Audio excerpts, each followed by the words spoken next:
আজকে আমার মহাভারতের যুদ্ধ শ্রমিক পর্ব। ধৃতরাষ্ট্র আর হস্তিনের রাজসুখের মধ্যে বাস করতে চাইলেন না।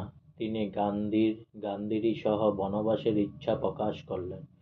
যুধিষ্ঠির, রাধি, পঞ্চপাণ্ডব তাকে নানাভাবে বুঝিয়ে হস্তিনার আটকে রাখতে পারলেন না। তাদের সঙ্গে কুন্তী দেবীও বনবাসী হবেন বলে ইচ্ছা প্রকাশ করলেন। এ সংবাদে পাণ্ডবগণ অতিশয় উতলা ও দুঃখিত হয়ে পড়লেন। দ্রৌপদী অশ্রু বিসর্জন করতে লাগলেন। কুন্তী দেবী পুত্রগণকে এবং পুত্রবধূ দ্রৌপদীকে নানা সান্ত্বনা বাক্য শুনিয়ে দুঃখ ত্যাগ করতে বললেন। দ্রৌপদীকে বললেন, এবার থেকে আমার